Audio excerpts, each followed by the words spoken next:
여러분 안녕하십니까? NBS 투데이입니다.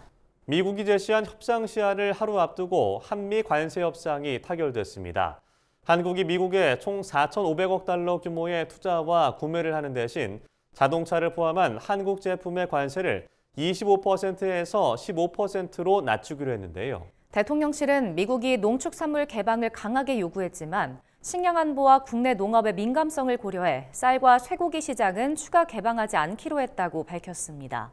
농민단체들은 우리 농축산업을 지켜내기 위한 정부의 노력에 박수를 보낸다고 우선 환영의 뜻을 밝히면서도 향후 농업부문 비관세 장벽 철폐 요구에도 적극 대응해야 할 것이라고 강조했습니다. 이은영 기자입니다.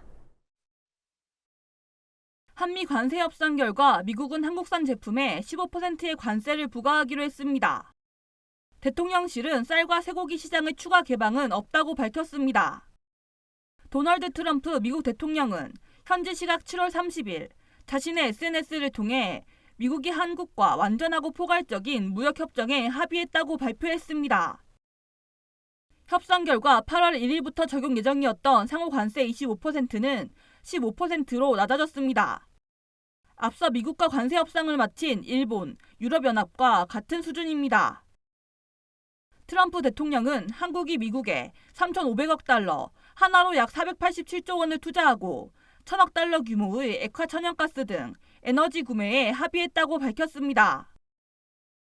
또 한국이 대규모 자금 투자에도 합의했다며 구체적인 금액은 2주 안에 이재명 대통령이 양국 정상회담을 위해 백악관을 방문할 때 발표될 거라고 덧붙였습니다. 트럼프 대통령은 자동차와 트럭, 농산물을 거론하며 한국이 시장을 개방한다고 언급하기도 했습니다. 하지만 대통령실은 7월 31일 식량 안보와 농업의 민감성을 고려해 쌀과 쇠고기 시장은 추가 개방하지 않기로 합의했다고 밝혔습니다. 미국과의 협의 과정에서 우리 농축산물 시장 개방에 대한 강한 요구가 있었던 것이 사실입니다. 그러나 식량 안보와 우리 농업의 민감성을 감안해 국내 쌀과 쇠고기 시장은 추가 개방하지 않는 것으로 합의하였습니다. 김용범 대통령실 정책실장은 이날 브리핑에서 미국과 협상에서 농업 분야는 이미 99.7%가 개방돼 있고 10개 내외 종목만 유보된 상황이란 점을 미국 측도 공감해 특별한 문제가 되지 않은 협상을 할 수 있었다고 설명했습니다.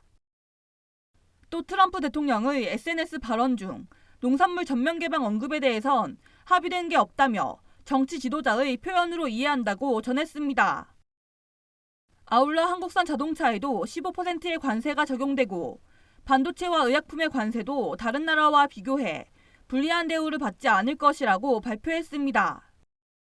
이재명 대통령은 이날 자신의 SNS에 올린 글에서 이번 한미 관세 협상으로 수출 환경의 불확실성을 없애고 미국 관세를 주요 대미 수출 경쟁국보다 낮거나 같은 수준으로 맞춰 주요국과 동등하거나 우월한 조건으로 경쟁할 수 있는 여건을 마련했다고 밝혔습니다. 한국후계농업경영인 중앙연합회는 같은 날 국내 농축산업을 지키기 위한 정부의 노력에 박수를 보낸다는 내용의 성명을 냈습니다. 다만 정부가 과체류 검역 절차 개선 등에 대해 협의를 계속 이어나가겠다고 밝힌 만큼 농촌 현장의 우려를 불식시키기 위한 적극적인 대처가 이뤄져야 한다고 강조했습니다. MBS 이은영입니다.